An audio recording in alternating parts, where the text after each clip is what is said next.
علماء ہم سماعت کر رہے ہیں، ایک نہیں دو نہیں ہزاروں دفعہ توحید و شرک کے مفہوم اور اس کے معنی اور مطلب، لا الہ الا اللہ کا مفہوم اور اس کا معنی اور مطلب بتایا گیا۔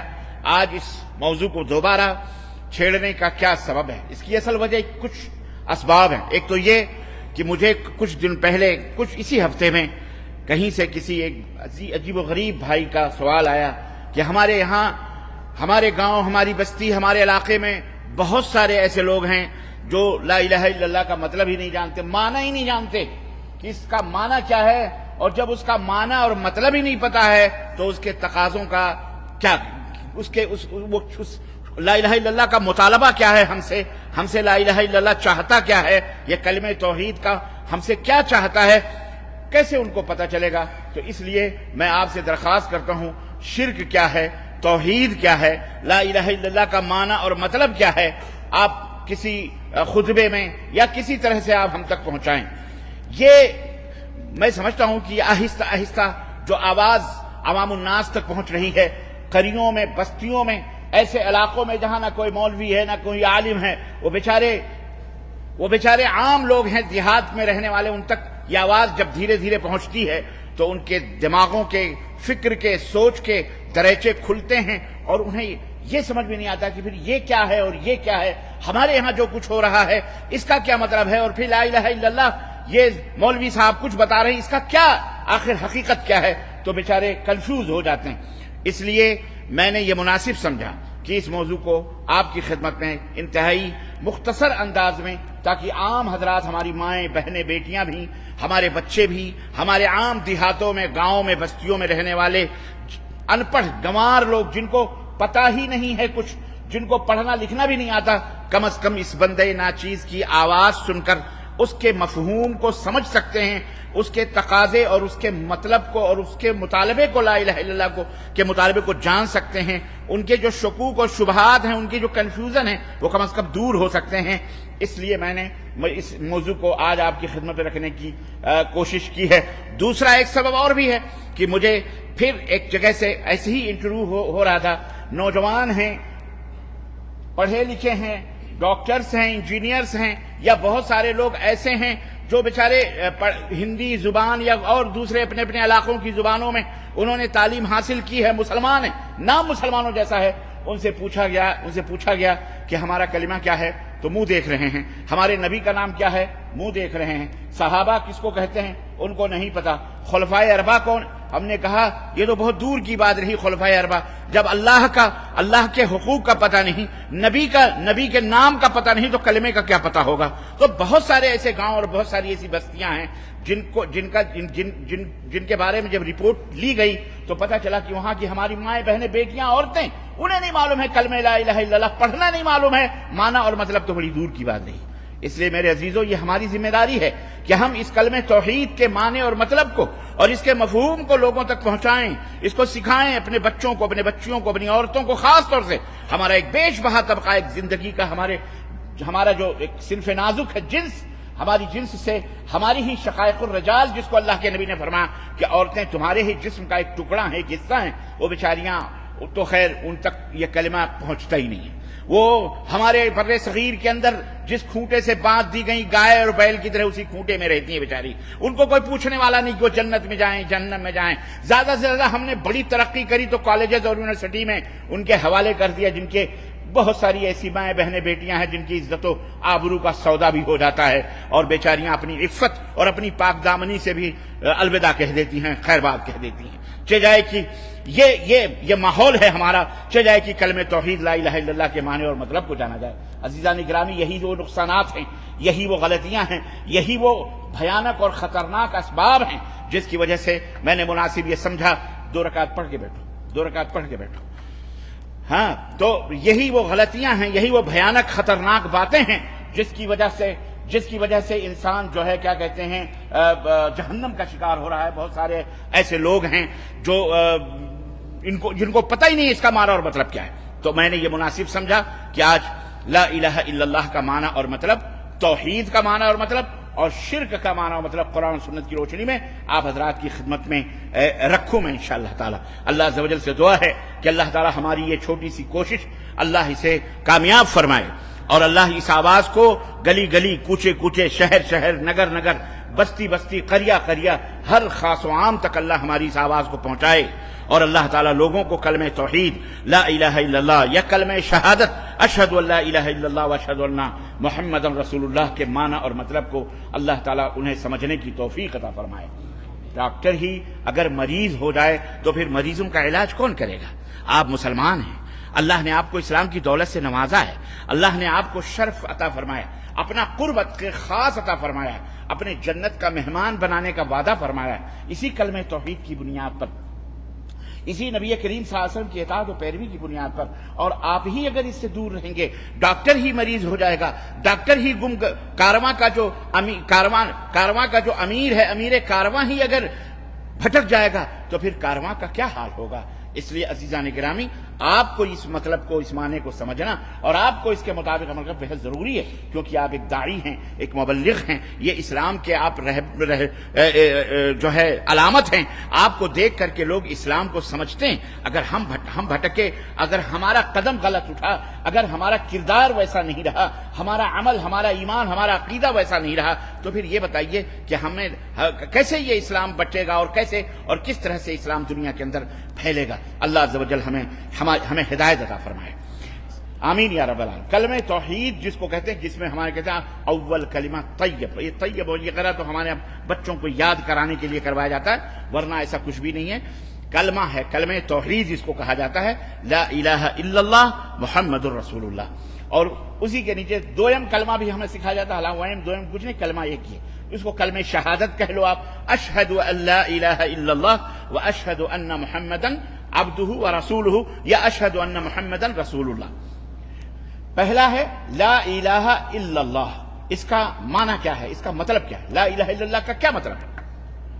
لا الہ الا اللہ کا مطلب ہے، لا مانے نہیں، لا مانے جیسے آپ عرب میں رہتے ہو، ماشاءاللہ کوئی بھی بات ہوتی، کچھ نہیں کچھ کہا، آپ نے یہ کام کیا، لا، آپ نے کھانا کھایا، لا، نہیں، تو لا مانے نہیں۔ الہ کے معنی ہوتے ہیں کوئی معبود، معبود، الہ مانے یہ ایک واحد ہے، سنگل ہے، الہ مانے معبود، معبود، ٹھیک ہے۔ اللہ مانے مگر، اور اللہ، اللہ کا ذاتی نام ہے اللہ، جس کو ہم اللہ کہتے ہیں، جس کی ہم عبادت کرتے ہیں، تو اس کا معنی ہوا نہیں ہے کوئی الہ۔ اب آپ کہو گے نہیں ہے کوئی معبود، جیسا کہ آج کل ہمارے ہاں یہ ترجمہ عام طور پہ کتابوں میں اور ہر جگہ لکھا، اور لوگ بھی یہی کہتے رہتے ہیں، مولوی مفتی بھی، بعض ایسے بھی ہیں جو اسی طرح سے ترجمہ کرتے ہیں، عرب کی لا الہ الا اللہ، نہیں ہے کوئی معبود سوائے اللہ۔ یہ ترجمہ عربی کے حساب سے ہے، عربوں سے اگر آپ پوچھو گے تو یہ ترجمہ جو اردو میں کیا گیا ہے یہ غلط ترجمہ ہے۔ عرب اس سے یہ مراد نہیں لیتے کہ نہیں ہے کوئی معبود سوائے اللہ کی۔ کیوں؟ عرب جانتے ہیں کہ اسی عرب میں ایک نہیں، مکے کے اندر 360 معبودوں کی پوجا ہوتی تھی۔ کتنی؟ بولو، 360، اور آج ہمارے یہاں 33 کروڑ کی معبودوں کی پوجا ہوتی ہے۔ کتنی؟ 33 کروڑ، 33 کروڑ، ہر کنکر پتھر کی عبادت اور پوجا ہوتی ہے۔ ہمارے ہاں اسی دنیا کے اندر شرمگاہ، مردوں کی، عورتوں کی شرمگاہ تک کو لوگ پوجتے ہیں۔ جی جناب، مقدر کی بات ہے۔ حلال چیز دودھ ہے، اس کو پانی میں ڈالا جاتا ہے، نجس اور ناپاک چیز پیشاب ہے، اس کو پیا جاتا ہے۔ مقدر کی بات ہے کہ نہیں؟ ایک جانور ہے جو گو کھاتا ہے، اور ایک جانور ہے جو پاک اور حلال چیزیں، گھاس کھاتا ہے، چارہ کھاتا ہے۔ مقدر کی بات ہے۔ اللہ تعالیٰ نے آپ کو مسلمان بنایا ہے، اپنے سامنے جھکایا، یہ آپ کا مقدر ہے کہ آپ اللہ کے سوا، اس کے در کے سوا کسی اور دروازے پر سر نہیں جھکاتے۔ لیکن ہمارے اندر ہی بہت سارے کلمہ پڑھنے والے ایسے بھی بد نصیب ہیں جو ہر در پہ اپنا سر جھکانا فخر سمجھتے ہیں، مردے ہوں کہ اپنے ہاتھوں سے بنائی ہوئی قبریں ہوں کہ درگاہیں ہوں کہ کھپچیاں ہوں کہ مورتیاں بناتے، وہ بھی ایسے بھی مقدر والے کلمہ پڑھ کے، خیر وہ ڈپارٹمنٹ الگ۔ عرب میں یہ اسلام نازل ہوا، کہاں نازل ہوا؟ اترا عرب میں، یہاں حجاز مقدس میں اسلام نازل ہوا، مکہ مکرمہ میں، سعودی عرب جس کو ہم کہتے ہیں. اسلام یہاں نازل ہوا, ہمارے نبی یہاں کے تھے, اور عرب اس کلمے کو جانتے ہیں کہ اس کا مطلب کیا ہے, اللہ تعالیٰ کیا کہلوانا چاہ رہا ہے. اسی لیے جب اللہ کے نبی صلی اللہ علیہ وسلم نے مکے والوں سے کہا قولوا لا الہ الا اللہ تفلحوا, اے مکے کے لوگوں لا الہ الا اللہ کہہ لو کامیاب ہو جاؤ گے. اور ان کے آپ نے فرمایا تملک العرب والعجم, یہ کلمہ پڑھ لو عرب و عجم کے مالک بن جاؤ گے, اللہ تمہارے قدموں میں عرب و عجم کو لا کے ڈال دے گا. ابو جہل جو نبی کائنات صلی اللہ علیہ وسلم کا دشمن تھا, عمرو بن ہشام اس کا نام تھا, جس کی کنیت اسلام اللہ کے نبی نے ابو جہل کا, ابو جہل, حالانکہ لوگ اسے ابو الحکم کہا کرتے, مکے کے لوگ اسے ابو الحکم کہا, حکمتوں کا باپ کہا کرتے تھے. کوئی بھی فیصلہ اس کے دستخط کے بغیر مکے کے بڑے بڑے لوگ نہیں کر پاتے تھے, وہی دستخط کرتا تھا جو فائنل ہوتا تھا. ویٹو پاور اس کے پاس تھا, اگر وہ نہ کہتے تو نہ, ہاں کرتے تو ہاں. سمجھ رہے, سپر پاور تھا اس زمانے کا. اپنے آپ کو ابو الحکم کہا کرتا تھا, حکمت و علم کا باپ. اسلام جب آیا کہ ابو جہل ہے, ابو جہل. آج تک اسے کوئی ابو الحکم نہیں جانتا, اسے ابو جہل ہی سے جانا جاتا ہے. کیوں؟ اس لیے کہ وہ کلمہ لا الہ الا اللہ کے حالانکہ مطلب کو جانتا تھا, لیکن وہ اس سے منہ موڑتا تھا, اس کا انکار کرتا تھا. اسی لیے جب اللہ کے نبی نے کہا, فرمایا کہ قولوا لا الہ الا اللہ, لا الہ الا اللہ, اس نے کیا کہا, اجعل الآلہۃ الہا واحدا. قرآن میں اللہ رب العزت اجعل الآلہۃ الہا واحدا, اس نے تو کیا تمام سارے معبودوں کو ایک معبود بنا دیا اس نے. یعنی ہم جو 360 معبود پوجتے ہیں, اس نے تو صرف کہا ان کو چھوڑو, ایک معبود کی عبادت کرو. کیا ہمارے معبود سارے جھوٹے؟ تو وہ جانتا تھا کہ معبود ہیں. آج کل کا مسلمان لا الہ الا اللہ نہیں ہے کوئی معبود. اے بیوقوف, کیوں نہیں ہے؟ کیوں نہیں ہے؟ ہے معبود. آپ کیا سمجھ رہے ہیں معبود کوئی اللہ تعالیٰ اتارتا ہے؟ ارے اس مائک کو اگر آپ سجدہ کریں یہی آپ کا معبود ہے. اسی مائک کو کہیں ہے مشکل کشا, ہے مائک ہماری مدد فرما, یہی مشکل کشا ہے. یہی کفر ہے, یہی شرک ہے. آپ کا کردار آپ کو کافر بناتا ہے, آپ کا کردار آپ کا عقیدہ آپ کو مشرک بناتا ہے. سمجھ میں بات آ رہی ہے؟ تو کوئی آسمان سے اترا نہیں ہوتا وہ معبود آپ اور دنیا لوگ بناتے ہیں معبود, تو وہ معبود ہو جاتا ہے. اپنی اللہ کے حقوق جو ہیں ان حقوق کو کسی غیر اللہ کے لیے ماننا یا ادا کرنا, یہی تو معبود بنانا ہے. اس لیے یہ معنی اچھی طرح سے سمجھو. جمعہ 8 دن ہوا, سعودی عرب میں آئے ہو آپ, اب عربی تو پتہ ہی نہیں. ہمارے ملکوں کے اندر رٹو تو ہوتے کی طرح مولویوں کو بھی ترجمہ نہیں معلوم ہوتا ہے. اس لیے زیادہ غرور اور گھمنڈ نہ مولوی حضرات کریں نہ مفتی حضرات کریں. حقائق جو ہیں ان کو سمجھنا چاہیے. عربوں سے یہ دین گیا ہمارے ملکوں کے اندر, جہالت کے پلندوں میں لے جا کر کے یہودی اور نصرانیوں نے کہاں کہاں مارا اور ڈبویا ہم کو, اور آج تک ہم ٹامک ٹوئیاں مار رہے, ہمیں پتہ ہی نہیں لا الہ الا اللہ کا معنی کیا ہے. ابھی بولو تو کہیں گے واو یہ دیکھو مولوی صاحب نیا معنی نیا دین لا رہے ہیں. آج تک ہمارے باپ دادے تو یہی کرتے رہے, باپ دادے تو یہی کہتے رہے, تو یہ کون سا نیا دین یہ لا رہے ہیں, کون سا لا الہ الا اللہ کا معنی بتا رہے ہیں.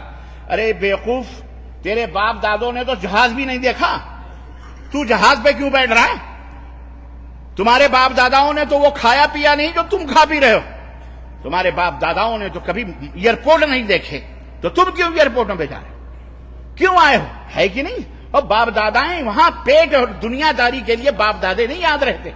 لیکن دین کو اتنا کم تر سمجھا جا رہا ہے, حقیر سمجھا جا رہا ہے کہ باپ دادے. ارے باپ دادے جو صحیح ہے وہ باپ داداؤں کی روایات کو, ان باپ داداؤں کے کلچر کو, ثقافت کو, ان کے اپنی تہذیب اور تمدن کو جو صحیح ہے اسے اپناؤ. کون ظالم منع کرتا ہے؟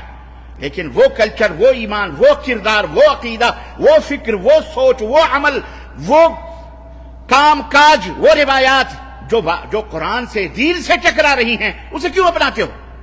کیوں اپناتے ہو اسے؟ اکیلے پیدا ہوئے ہو, اکیلے پیدا ہوئے کہ نہیں؟ ماں کے پیٹ سے 2 ناپاک جگہوں سے نکلے ہوئے ہو. ہم اور آپ 2 باپ کی ناپاک جگہ سے نکلے, ماں کے ناپاک جگہوں سے پیدا ہوئے. کیا ہے؟ یا ایھا الانسان ما غرک بربک الکریم. کس نے تمہیں غرور میں ڈال رکھا ہے؟ اللہ نے تمہیں پیدا کیا تو بتایا ہے کہ تمہاری حقیقت کیا ہے. یہ ہے حقیقت. غرور نہ کرو، اللہ ہی سب سے بڑا ہے، اللہ ہی سب سے بڑا ہے۔ کس چیز کے اوپر گھمنڈ کرتے ہو؟ اس لیے باپ دادے باپ دادے باپ دادے باپ دادے بہت کچھ نہیں کرتے تھے، لیکن آج آپ آسمانوں میں اڑ رہے، آج آپ کیا کیا کر رہے ہو؟ اس لیے جو دین سے ٹکرائے، جو اسلام سے ٹکرائے، جو اللہ رسول سے ٹکرائے، وہ دین ہو سکتا، وہ سوچ اچھی ہو سکتی، وہ عبادت و بندگی صحیح ہو سکتی؟ نہیں ہو سکتی۔ سنو، تو باپ دادے سعودی عرب نہیں آئے تھے، عربی نہیں جانتے، آج بھی لوگ نہیں جانتے ہیں۔ 99-98% ہمارے ملکوں کے اندر عربی زبان کا ان کو پتہ نہیں ہے، نہ ان کو مفہوم معلوم ہے، نہ ان کو معنی۔ خود لا الہ الا اللہ، اس کے معنی اور مطلب بھی لوگ الگ الگ ملکوں میں اپنے اپنے حساب سے بتائیں۔ لا الہ الا اللہ کا کیا مطلب، لا الہ الا اللہ کا فلاں مطلب، لا الہ الا اللہ کا فلاں مطلب، اپنے اپنے حساب سے دہریے باطل پرست اپنے اپنے حساب سے لا الہ الا اللہ کا مطلب بتاتے ہیں۔ لا الہ الا اللہ کا عربی میں کہتے ہیں لا الہ الا اللہ، نہیں ہے لا معبود بحق الا اللہ، لا معبود بحق، بولو، الا اللہ، نہیں ہے کوئی سچا برحق معبود الا اللہ، سوائے اللہ کے۔ آپ کہو گے مولانا لا الہ الا اللہ نہیں ہے الہ، کوئی بھی الہ، تو اس میں بحقین کہاں سے آپ جوڑ رہے ہو؟ کہاں سے جوڑ رہے ہو؟ ہم نہیں جوڑ رہے۔ عربوں کی فصاحت اور بلاغت یہ ہوتی ہے کہ کچھ چیزیں ہوتی ہیں جو اس کانسیپٹ میں اس کو محذوف سمجھا جاتا ہے یا پوشیدہ سمجھا جاتا ہے۔ جیسے کہا جاتا ہے ضربا، اس نے، میں ابھی علمی گفتگو اہل علم جو مولوی حضرات ہیں، علماء حضرات، میں ان کی توجہ خاص چاہوں گا۔ ضربا، مارا اس نے، ضرب کہتے ہیں مارنے، مارا اس نے۔ اب یہ اس نے کا معنی آپ کہاں سے، ضرب مانے تو مارنا، تو اس نے مارا، یہ اس نے کا ترجمہ کہاں سے ٹرانسلیشن آپ کر رہے ہیں؟ تو ہمیں ہر گرامر پڑھنے والا عربی کا طالب علم، مولوی ہو، عالم ہو، مفتی، اس کو پتا ہے کہ یہ ضربہ میں بتایا جاتا ہے، اس میں ہوا کی ضمیر پوشیدہ ہے، چھپی ہوئی ہے ہوا، ضربہ ہوا، اس نے مارا۔ جیسے ہم بھی بعد ہمارے بھائی لوگ ہیں یا زیادہ عربی نہیں، کس نے مارا؟ ضربہ ہو ضرب۔ اب بیچارے کو نہیں معلوم، اگر صرف ضربہ ہی کہہ دیا تو معنی سمجھ میں آ گیا، اس نے مارا، لیکن ہو ضرب، اس نے مارا۔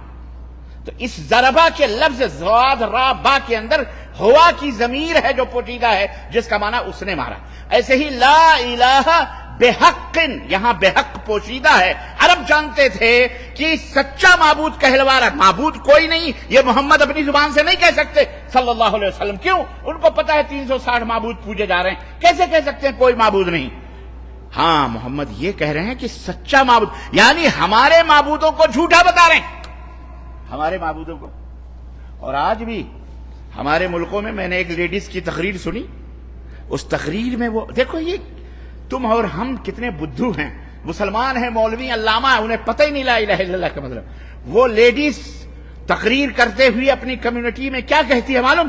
کہتی ہے جب مسلمان لا الہ الا اللہ کہتا ہے تو اے لوگو، تم کو نہیں معلوم وہ کیا کرتا ہے؟ وہ ہمارے خداؤں اور ہمارے دیوی دیوتاؤں کو جھٹلاتے ہیں، وہ کہتے ہیں سب جھوٹے ہیں سوائے اللہ کے۔ واللہ بتلا رہا، آپ وہ تقریر یوٹیوب پہ موجود ہے، اس کو پتا ہے۔ ہمارے مولوی صاحب، مفتی صاحب کی ڈگریاں لے کے پگڑ امامے آج بھی عوام کو کلمے کا معنی ہی بتا رہے ہیں، نہیں ہے کوئی معبود، کوئی معبود نہیں ہے۔ اب ایک کوئی سچا معبود نہیں ہے، حقیقی معبود نہیں، برحق معبود نہیں۔ جب یہ کہو گے تو شیطان کا کلیجہ کٹے گا، شیطان بلبلائے گا، ہمارے معبودوں کو، ہم نے جس کو معبود بنایا اس کو جھوٹا کہہ رہا ہے۔ ہاں، سچا معبود صرف کون ہے؟ تو اب بات سمجھ میں آئی دوستو؟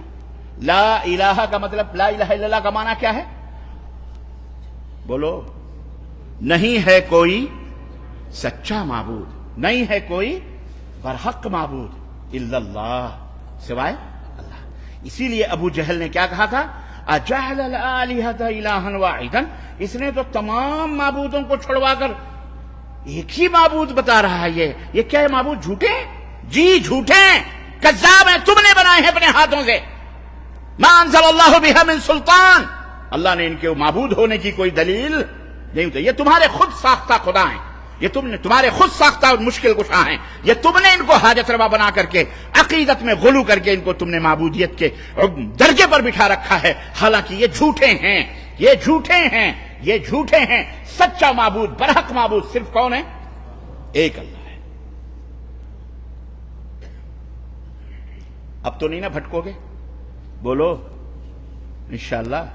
اور محمد الرسول اللہ، محمد صلی اللہ علیہ وسلم اللہ کے رسول ہیں، اللہ کے رسول ہیں، پروفٹ ہیں، محمد پیغمبر ہیں، رسول ہیں، اللہ کی طرف سے اتاری گئی شریعت کے پیغامبر ہیں، امت تک، قوم تک پہنچانے والے ہیں۔ محمد صلی اللہ علیہ وسلم ساری کائنات کے رہبر ہیں، رہنما ہیں،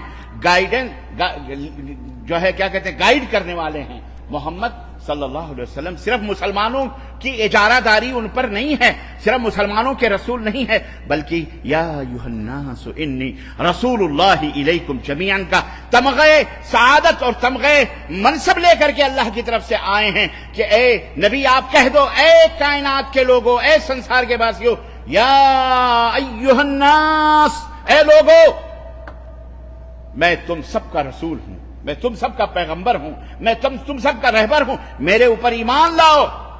مجھے ایمان لانے کا مطلب کیا ہے؟ مان لینا۔ اما مان تو بہت سارے لوگ مان رہے ہیں، ابو طالب بھی مانتے تھے۔ ماننے کا مطلب یہ نہیں ہے کہ بس کہہ دو ہاں ہمارے رسول ہیں، ماننے کا مطلب یہ ہے کہ رسول اللہ صلی اللہ علیہ وسلم نے جو کچھ بھی بتایا ہے اس کے اوپر ایمان لانا اور اس کے اوپر عمل کرنا، جن باتوں کا حکم دیا ہے اس کے اوپر عمل کرنا، اور جن باتوں سے روکا ہے اس کا انکار کرنا، اس سے رک جانا، اور آپ نے جو آگے کی خبر دی ہے اس کو تسلیم کرنا کہ ہاں آپ صلی اللہ علیہ وسلم نے جو کچھ بھی کہا ہے سب سچ کہا۔ یہ ہے محمد صلی اللہ علیہ وسلم کو ماننے کا مطلب۔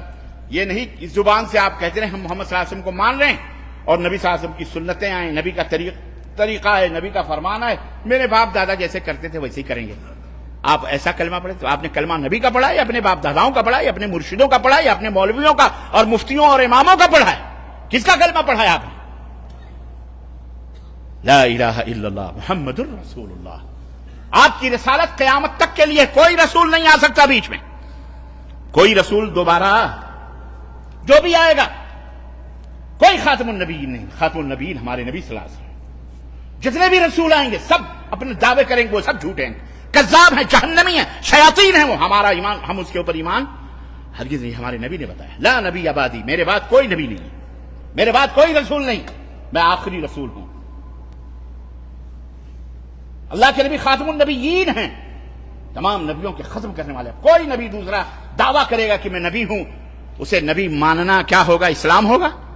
بولو کفر ہوگا۔ بہت سارے لوگ اعتراض کرتے ہیں، آپ لوگ قادیانی بھی تو کلمہ پڑھتا ہے لا الہ الا اللہ، لا الہ الا اللہ محمد رسول اللہ، وہ بھی مسجد میں جاتے ہیں، وہ بھی اذان دیتے ہیں، وہ بھی جمعہ پڑھتے ہیں، وہ بھی ٹوپی لگاتے ہیں، وہ بھی داڑھی کہتے ہیں۔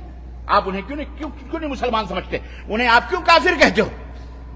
انہیں کیوں کافر کہتے؟ ہم نے کہا اس کا نماز پڑھنا، اس کا روزہ رکھنا، اس کا حج کرنا، اس کو ایمان لانا اللہ پر، رسول پر، سب درست، لیکن اس کے کافر ہونے کے لیے صرف اتنا ہے کہ اس نے غلام احمد قادیانی کو بھی رسول مانا ہے، کو بھی، غلام احمد قادیانی کو بھی رسول مانا ہے۔ اس لیے وہ کیا ہے؟ بولو اللہ کے سب کچھ تسلیم کرے، لیکن اللہ کے نبی کے ساتھ کسی کو اگر شریک کر لے اور کہے یہ بھی رسول ہیں یا یہ بھی نبی ہیں، کوئی بھی نبی، ذلی نبی، بروزی نبی، کیسا بھی نبی، بہرحال وہ کیا ہو جائے گا؟ بولو کافر۔ وہ کیا ہو جائے گا؟ کافر۔ وہ نماز پڑھے، وہ روزہ رکھے، وہ مسجدیں بنائے، وہ حج کرے، وہ زکوٰۃ کرے، وہ ٹوپیاں لگائے، وہ داڑھیاں لگائے، وہ سجدے کے گٹے بنائے، سب کچھ کرے، اپنا نام مسلمان ہو جائے، اسے مسلمان کہنا بھی کفر ہے۔ بات سمجھ میں آئی؟ کافر کو کافر نہ ماننا بھی کفر ہے۔ سمجھ بات آئی کہ نہیں آئی؟ یاد رکھو، ایسے بہت سارے لوگ ہیں، ذرا سی بات، پورا کھانا سجایا رکھا ہے، ایک قطرہ زہر کا کہیں اگر آپ ڈال دیں اور مہمان سے یا اپنے دوستوں سے کہہ دیں یار ایک قطرہ زہر کا کہیں پڑ گیا ہے، تو آپ اس کھانے کو کھاؤ گے؟ مہک آ رہی ہے، خوشبو آ رہی ہے، سب کچھ ہے، بھوک ہے، سب کچھ ہے، ضرورت بھی ہے، لیکن ایک قطرہ، ایک ننا منا قطرہ پورے کھانے کو زہر آلود کر دیتے۔ حالانکہ پورا کھانا زہر آلود نہیں ہے، لیکن آپ نہیں کھاؤ گے اس کو، تو آپ نہ سمجھیں کہ کافر ہونے کے لیے پورے اللہ رسول کا انکار کر دینا ہی کافر ہے۔ نہ نہ نہ نہ، ہاں یاد رکھو، یہ حقیقت سمجھو. تو یہ اچھا تو سمجھ میں بات آئی. محمد الرسول اللہ کا معنی کیا ہے؟ محمد صلی اللہ علیہ وسلم اللہ کے رسول ہیں. مطلب یعنی قیامت تک کے لیے آپ صلی اللہ علیہ وسلم کی رسالت کا ڈنکا بجتا رہے گا. اب اس کے بعد نہ کوئی رسول آئے گا نہ کوئی. ہاں اب ایک اور کیٹیگری نکلی اسی میں سے، شکم پرور ملاؤں کی، جن کا مذہب ہی یہودیوں سے مستعار ہے، لیا گیا ہے. یہودیوں نے ان کو ڈھالا ہے، سجایا ہے، سنوارا ہے کہ شکوک و شبہ ڈال کر اسلام کے اس قلعے کو کسی طرح سے مسمار کیا جائے، اس کو ڈائنامنٹ کیا جائے، اس کو اڑایا جائے، اس کو بدشکل کیا جائے. کچھ کیٹیگری ملانوں کی نکلی، پگڑ باندھ کر کے، صافے باندھ کر کے، لا الہ الا اللہ محمد رسول اللہ، عشق رسول، عشق مصطفیٰ، نبی صلی اللہ علیہ وسلم کا نعرہ، یہ وہ ہو، لبیک یا رسول اللہ، لبیک یا فلان. انہوں نے کیا کہا؟ ہاں دیکھو، لا الہ الا اللہ محمد الرسول اللہ، محمد صلی اللہ علیہ وسلم اللہ کے رسول ہیں، مطلب اللہ کے نبی زندہ ہیں. بات سمجھ میں آئی حضرات؟ غور سے سنیں. شبہ، اللہ کے نبی زندہ ہیں. تو جب اللہ کے نبی زندہ ہیں تو خلاص، زندہ ہیں تو ان کو مدد کے لیے پکارو، زندہ ہیں تو ان کو المدد کہو، زندہ ہیں تو ان کو پکارو، زندہ ہیں تو مشکل کشا ہیں، زندہ ہیں تو سب پورا وہ کام جو اللہ سے لینا وہ محمد الرسول اللہ صلی اللہ علیہ وسلم سے لیا جائے. اور کہا جاتا ہے ترجمہ کرو، تو آپ سے کہیں گے لا الہ الا اللہ محمد رسول اللہ کا ترجمہ کرو، تو آپ کہو گے محمد صلی اللہ علیہ وسلم اللہ کے رسول ہیں. ہے نا. اب بتاؤ، تمہارے ابا مر گئے؟ ہاں مر گئے. تمہارے دادا مر گئے؟ بولے مر گئے. اب بولو یہاں تمہارے دادا اب آئے تھے اس گاؤں میں جہاں تم اب آئے ہو؟ نہیں یہاں نہیں آئے تھے، یہاں نہیں. جب تھے کا لفظ ہوگا تو مطلب وہ گزر گئے. دیکھو یہ فلسفے میں مثالیں دے کر کے مثال دیتے ہیں. میں اس منبر پر کھڑا ہوں، کوئی کہے کہ معراج ربانی یہاں آیا تھا. ہاں صاحب آئے تھے وہ، کیوں اب نہیں ہیں؟ نہیں ہیں جبھی تو تھے. ہیں تو کہاں ہیں تو تھے کہاں؟ تھے کا لفظ نہیں استعمال ہوگا. ہاں معراج ربانی ہیں، معراج ربانی موجود ہیں، لیکن اگر کوئی یہ کہے معراج ربانی آیا تھا، معراج ربانی گیا تھا، اس کا مطلب یہ ہے کہ وہ جا چکے ہیں، ابھی نہیں ہیں. تو اگر ہم یہ کہتے ہیں کہ محمد الرسول اللہ، محمد اللہ کے رسول ہیں، تو اس کا مطلب موجود ہیں. لیکن اگر تم یہ کہو گے محمد اللہ کے رسول تھے تو گئے، خلاص تم بھی ایمان سے گئے. اس طرح سے الٹی گنگا بہا کر کے میں نے کہا دیکھو کیسے، کس طرح سے الو بنا کر اپنی بدعقیدگیاں ثابت کر رہے ہیں. آپ کہو کہ یہ تو بہت بڑا تیر مار رہا ہے یہ مولوی. بھائی یہ تو بہت بڑا ہے بھی، ظاہری طور پر آپ کو علم نہیں ہوگا تو کنفیوژن آپ میں ہوں گے. سنو، یہی گمراہی کا ایک سبب ہوتا ہے جب آدمی اللہ کے کلام کو، نبی کے فرمان کو اپنے اپنے مزاج اور اپنے اپنے دماغ سے سمجھتا ہے. منہج کیا ہے، راستہ کیا ہے قرآن اور حدیث کے سمجھنے کا؟ سنو، یہ قرآن اور حدیث کے سمجھنے کا طریقہ یہ ہے کہ قرآن اور حدیث کو، آیات کو، حدیثوں کو اس طرح سمجھو جس طرح نبی نے اپنے صحابہ کو سمجھایا ہے، جس طرح نبی نے اپنے صحابہ کو سمجھایا، اور جس طرح اللہ نے اپنے نبی کو سمجھایا، اور جس طرح نبی نے صحابہ کو سمجھایا، اور جس طرح صحابہ نے اپنے بعد میں آنے والے مسلمانوں کو، تابعین کو سمجھایا. ان کی روشنی میں، ان کے فرمان کی روشنی میں قرآن و حدیث کو کب معنی اور مطلب سمجھا جائے گا. آج 1400-1500 برس کے بعد یہ نالے ملانے فلانے ڈھکانے کے، یا 1200-1300 برس ہونے کے بعد کسی کا معنی اور مطلب نہیں سمجھا جائے گا. ورنہ قادیانی جو کہتے ہیں کہ خاتم النبیین، خاتم، یہ خاتم نہیں، یہ خاتم ہے. خاتم مانے انگوٹھی، خاتم مانے انگوٹھی. اللہ کہتا ہے یہ نبیوں کے خاتم ہیں، یعنی جس طرح انگوٹھی میں نگینہ ہوتا ہے ایسے رسول تمام نبیوں میں نگینے کی مانند ہیں. تعویل کرتے ہیں اپنے مرضی سے. تو ہم اگر ایسے ہی سب کو چھوٹ دے دیں کہ بیٹا اپنے اپنی مرضی سے جو چاہو کرو، تو پھر دین تو بازیچے اطفال، بچوں کا کھلونا ہو گیا، دین تو دین نہ رہا. اس لیے سلف کا یہ عقیدہ ہے، امام ابو حنیفہ کا، امام مالک کا، امام شافعی کا، امام احمد بن حنبل کا، امام بخاری کا، صحابہ کا، تابعین کا، تبع تابعین کا، ائمہ کا، محدثین کا یہی منہج اور طریقہ ہے کہ قرآن و سنت کو اگر سمجھنا ہے تو صحابہ سے لینا ہے، صحابہ سے سمجھنا ہے، رسول سے سمجھنا ہے. اپنی منمانی کسی کو ہم قرآن و سنت سمجھنے کی اجازت نہیں دے سکتے. اب آئیے، یہ منہج ہے، یہ طریقہ ہے. آپ دیکھتے ہیں میرے نبی کے صحابہ، نبی کریم صلی اللہ علیہ وسلم کی وفات ہوتی ہے. اے لوگوں ذرا کان کی کھڑکیاں کھول کھول کے سنو، مولویوں لا الہ الا اللہ محمد رسول اللہ، محمد اللہ کے رسول ہیں کا مطلب یہ بتاتے ہو زندہ ہیں، ان سے مدد مانگو، ان کی قبر پہ جا کے سلام کر کے ان کو پکارو، ان کا ہاتھ نکلتا ہے، وہ نعوذ باللہ ایسے ایسے جاہل بدبخت ملا نے پیدا ہوئے کہ کہنے لگے کسی نے سلام کیا تو نبی نے اپنا دست مبارک نکال دیا۔ اور اب ہے، ابھی کل ہی پرسوں کی بات ہے، میں یوٹیوب پہ دیکھ رہا تھا، ایک مولوی پاکستان کا وہ کہتا ہے کہ وہ لبیک والا جو رضوی مر گیا اس سے سلام کیا تو حضرت نے قبر سے اپنا ہاتھ نکال کے مصافحہ کیا۔ ہم نے کہا گرو رہ گئے، چیلا شکر ہو گئے۔ ابے جب کفر کا دروازہ کھلے گا، ایک نہیں، شیطان بھی ملعون بھی سب کہیں گے کہ ہم ہی جنتی ہیں، تم کافر ہو۔ جب طوائف نے اپنا دروازہ کھول دیا، ایک عورت نے جب شوہر کی چوکھٹ کو ناگ گئی، پار کر گئی، تو پھر وہ کس چوکھٹ پہ منہ مرائے گی، کسی کو کچھ پتا؟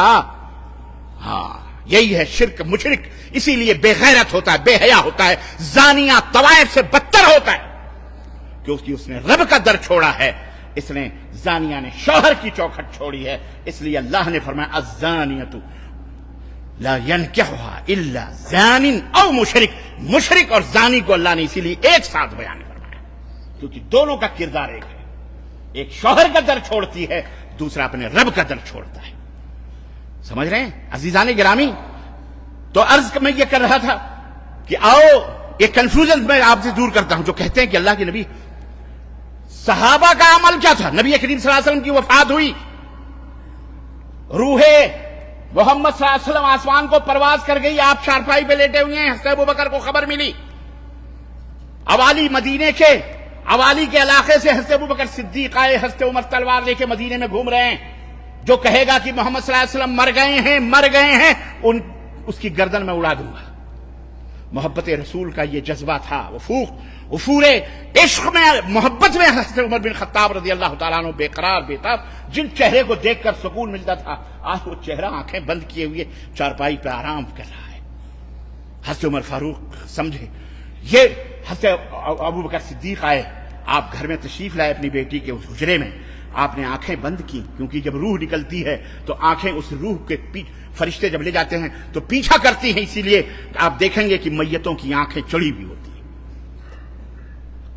آنکھوں کو بند کیا، پیشانی نبوت کو بوسہ دیا اور کہا کہ اللہ کے نبی، آپ پر دوبارہ موت نہیں آ سکتی، دو بار موت۔ اور منبر پر گئے، حضرت عمر بن خطاب کو بلوایا، علی رسلک یا عمر بیٹھ جاؤ، کیا کہہ رہے ہو، سنو یا ایھا الناس، خطبہ دیا ممبر رسول پہ کھڑے ہو کر، وہی ممبر جس پر آج امام کھڑے ہو کر خطبہ دیتے ہیں، اسی ممبر پر کھڑے ہو کے سیدنا ابوبکر صدیق نے کہا، جاؤ صحیح بخاری کی روایت، مولویوں، مفتیوں، پاکھنڈی مت کرو، بہروپیہ پر نہ شکار کرو، توبہ کرو، امت مسلمہ کو جہنم کے گڈھے میں ڈھکیلنے کی کوشش مت کرو، خود بھی اپنا جہنم مت بناؤ، پیٹ کے لیے اتنا ذلیل مت ہو یار کہ تم امت کو جہنم میں ڈھکیلو۔ بدعقیدگی سکھا کر کہ محمد صلی اللہ علیہ وسلم اللہ کے رسول ہیں تو زندہ ہیں، جھوٹی کرامتیں بیان کر کے ذلیلو، اللہ تمہیں ہدایت عطا فرمائے۔ جلا دو ان کتابوں کو، آگ لگا دو جو امت کے اندر فتنہ پھیلا رہی ہے۔ حضرت ابوبکر صدیق نے کہا، یا ایھا الناس، اے لوگو، من کان منکم یعبد محمدا فإن محمدا قد مات ومن کان یعبد اللہ فہو حی لا یموت، صحیح بخاری کی روایت۔ اے لوگو سنو، جو شخص تم میں محمد صلی اللہ علیہ وسلم کی عبادت کرتا تھا، پوجا کرتا تھا، محمد صلی اللہ علیہ وسلم، وہ محمد انتقال مر چکے، قد مات، موت آ گئی ان کو، مر گئے۔ آپ کہہ دو مر گئے تو آپ کو کہیں گستاخ رسول ہے، یہ ذلیل، تو گستاخ نہیں، در گستاخ ابن الگستاخ شیطان مردود سے بدتر ہے۔ مر گیا مردود، نہ فاتحہ نہ درود، کہہ رہا گستاخ ہے۔ حضرت ابوبکر گستاخ تھے جو کہہ رہے ہیں مر گئے، نبی مر گئے، گستاخ تھے، صحابہ گستاخ تھے۔ ابوبکر کو ٹوکا نہیں انہوں نے کی، ابوبکر تم کیا کہہ رہے ہو، ارے میرے نبی مر کیسے سکتے ہیں؟ سارے صحابہ گستاخ تھے۔ یہی 14 صدی کا ملانا یہ بہت بڑا آج محبت رسول کا دعویٰ کر کے مکار اور جھوٹا اپنی روزی روٹی کے لیے الو بنا رہا ہے، تمہاری جیبوں میں ڈاکے ڈال رہا ہے، یہی سب سے بڑا عاشق محبت رسول کا دعویٰ ہے۔ محمد صلی اللہ علیہ وسلم مر چکے، اور ابوبکر نے یہی صرف نہیں کہا بلکہ یہ بھی کہا، اور جو اللہ کی عبادت کرتا تھا، جو اللہ کی بندگی کرتا تھا، فہو حی لا یموت، وہ ہمیشہ سے زندہ ہے، اسے کبھی موت آ سکتی ہے. اور قرآن کی دلیل دی اور کہا سنو وما محمد الا رسول. اللہ نے فرمایا تھا غزوہ احد کے موقع پر محمد صلی اللہ علیہ وسلم ایک رسول ہیں. افئن مات، اگر وہ مر جائیں، او قتلا یا شہید کر دیے جائیں، قتل کر دیے جائیں، انقلبتم علی اعقابکم، کیا تم پھر اپنے ایڑیوں کے بل پلٹ جاؤ گے؟ ہے اللہ وہ نبی جس کی قسمیں کھا رہا اللہ، وہ نبی جس کو تمام نبیوں اور رسولوں کا امام اس اللہ نے بنایا. اتنی محبت موسیٰ کو تو کوہ طور سے واپس کر دیا، لیکن اپنے نبی کو جبریل کے ذریعے اپنے عرش تک بلایا، گفتگو کی. اس نبی کو اللہ ماتا کا لفظ استعمال کرے گا؟ بولو ہیں؟ مر گئے. اگر تم اللہ سے بھی زیادہ محبت کرنے والے اپنے نبی سے ہو گئے ہیں، کہتے ہو مرد موت کا لفظ استعمال کرنا یہ گستاخی. اللہ کو گستاخ کہنے والوں تم کافر ہو، مشرک ہو، تم مسلمان نہیں ہو. جو اللہ کو گستاخ مانے، جو صحابہ کو گستاخ مانے، وہ مسلمان ہو سکتا نہیں ہو سکتا. وہ اپنے ایمان کی. تو اس لیے صحابہ کا عقیدہ تھا کہ محمد صلی اللہ علیہ وسلم مر چکے ہیں، محمد صلی اللہ علیہ وسلم زندہ. بولو نماز جنازہ کس کی پڑھی جاتی ہے، مردوں کی یا زندوں کی؟ بولو نبی کی نماز جنازہ پڑھی گئی کہ نہیں پڑھی گئی؟ صحابہ نے پڑھی. نومن مٹی کے نیچے کس کو دفنایا جاتا ہے؟ نہلایا کفنایا کس کو جاتا ہے؟ مردے کو یا زندہ کو؟ بولو. اور سنو، مرنے کے بعد وراثت تقسیم ہوتی ہے، وراثت بچتی ہے. بانٹتے ہو تم وراثت؟ اپنی بہنوں کو دیتے ہو وراثت؟ بیٹیوں کو دیتے ہو؟ قیامت کے دن تمہارا گریبان ہوگا، تمہاری بہنوں اور بیٹیوں کے ہاتھ ہوں گے. جو باپ نے چھوڑا گپا گپ کھا رہے ہو نا، وراثت نہیں دے رہے ہو بہنوں کو. شادی ہو گئی، ہم نے کر دی، خلاص. یہ سب نہیں مانا جائے گا. جو باپ چھوڑ کے گیا ہے اس میں پائی پائی کا حساب اپنی بہنوں کو دو وراثت. اور بیٹیوں اپنے بیٹوں کو بھی وصیت کرو گی ہماری بیٹیوں کا حصہ ہے اس مال میں جو میں مر رہا ہوں چھوڑ کر کے، نہیں تو جہنم میں جاؤ گے، اتنے جہنم میں جاؤ گے. یاد رکھو. خیر، وراثت سید نساء الجنہ، جنت کے عورتوں کی سردار، صاحبزادی رسول پاک صلی اللہ علیہ وسلم، فاطمۃ الزہرا، بطول نبی صلی اللہ علیہ وسلم، جگر کا ٹکڑا. نبی کی وفات کے بعد تشریف لائیں سیدنا ابو بکر صدیق کے پاس اور کہنے لگی میرے باپ نے جو چھوڑا ہے مجھے وراثت چاہیے. ہے بیٹی کا بھی عقیدہ تمہارا عقیدہ نہیں رہا ذلیلو ظالموں. ان کا بھی عقیدہ تھا کہ میرے باپ کی وفات ہو چکی ہے، میرے باپ مر چکے ہیں، اسی لیے میں وراثت کا کیا کر رہی ہوں؟ مطالبہ کر رہی ہوں. عقیدہ تھا. کہتے ہیں نا فاطمۃ الزہرا. بڑا جھوٹے مکارو، نام لے لے کر کے شیطان کے راستوں پہ چل رہے ہو، اللہ سے توبہ کرو. فاطمۃ الزہرا بھی وراثت مانگنے آئیں. کس کے پاس؟ وراثت کس کی مانگی جاتی ہے؟ زندے کی؟ بولو. بہت ساری دلیلیں، بہرحال چھوڑیں آپ اس کو. یہاں محمد رسول اللہ صلی اللہ علیہ وسلم اللہ کے رسول ہیں. یاد رکھو یہ عقیدہ بہت اہم ہے. توحید اگر نہیں ہے تو نجات نہیں ہے. توحید نہیں ہے تو نجات نہیں ہے. توحید نہیں ہے تو جنت نہیں ہے. توحید نہیں ہے تو کامیابی نہیں ہے. توحید نہیں ہے یہ زندگی حیوانوں سے بدتر ہے. توحید نہیں ہے نماز نہیں، توحید نہیں روزہ نہیں، توحید نہیں حج نہیں، توحید نہیں زکات نہیں، توحید نہیں تو کچھ بھی نہیں. ان اللہ لا یغفر ان یشرک بہ ویغفر ما دون ذلک لمن یشاء. اللہ تمہارے تمام گناہوں کو تو معاف کر دے گا جس کے لیے چاہے، لیکن اگر معافی نہیں ہے تو شرک کرنے والے کی معافی نہیں ہے. توحید کی اہمیت کو سمجھو، اس کے معنی مطلب کو سیکھو، اپنے بال بچوں کو سکھاؤ، صحیح علماء سے سیکھو. جھوٹے مکار اور عیار جیسے کسی دکاندار سے فراڈی اگر تمہاری سمجھ میں آ جاتا ہے کہ یہ وکیل فراڈی ہے، یہ جج فراڈی ہے، یہ دکاندار فراڈی ہے، اس سے سامان لینا چوری کرتا ہے، آئندہ اس کی زبان اس کے دروازے پر اس کی دکان پر پھٹکو گے نہیں جاؤ گے.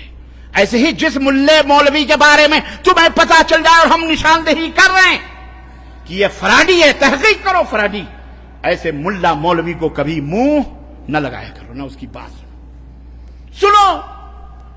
لیکن قرآن و سنت کے ترازو پہ تولو، دلیل سے بات کرو. جو دلیل سے بات کرتا ہے وہ باعزت ہوتا ہے، جو دلیل سے بات نہیں کرتا وہ ذلیل ہوتا ہے. اس لیے ہم یہ لا الہ الا اللہ نہیں ہے کوئی معبود برحق، شرک لا الہ، لا کی تلوار سے تمام جھوٹے معبود کو ختم کرو، الا اللہ، پھر اللہ جو سبحانہ و تعالی ہے اس کو اپنے دل کے اندر، اپنے تصور میں، اپنے عقیدے میں اس کو ڈاؤ، تب ہے۔ حوض کے اندر کتے کو چھوڑ دو، پانی نکالتے رہو نکالتے رہو نکالتے رہو رات و دن، اور کتا وہیں پڑا ہوا ہے، اور نیا پانی ڈالتے رہو ڈالتے رہو، کبھی وہ حوض پاک ہو سکتا؟ سب سے پہلے اس کتے کو نکالو، پھر وہ پانی پھینکو، پھر نیا پانی ڈالو، تب پاک ہو۔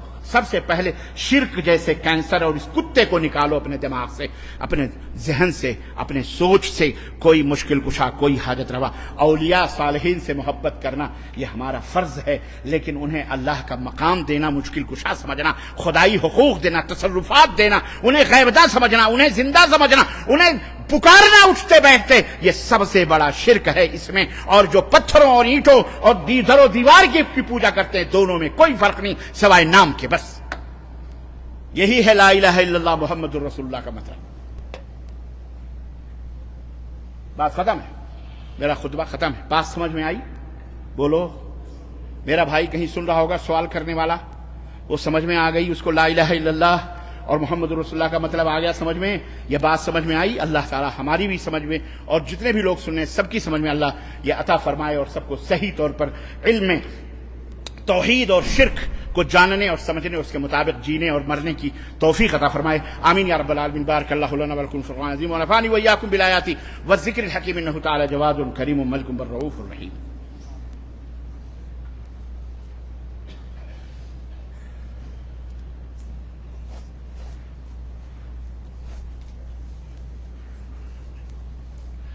الحمد لله رب العالمين والصلاة والسلام على نبينا محمد وعلى آله وصحبه أجمعين، أما بعد، قال تعالى إن الله وملائكته يصلون على النبي يا أيها الذين آمنوا صلوا عليه وسلموا تسليما، اللهم صل على محمد وعلى آل محمد كما صليت على إبراهيم وعلى آل إبراهيم إنك حميد مجيد، اللهم بارك على محمد وعلى آل محمد كما باركت على إبراهيم وعلى آل إبراهيم إنك حميد مجيد۔ عباد الله رحمكم الله، إن الله يأمر بالعدل والإحسان وإيتاء ذي القربى وينهى عن الفحشاء والمنكر والبغي يعظكم لعلكم تذكرون، ولذكر الله تعالى أعلى وأولى وعز وجل وأتم وأعظم وهم أكبر، والله يعلم ما تصنعون۔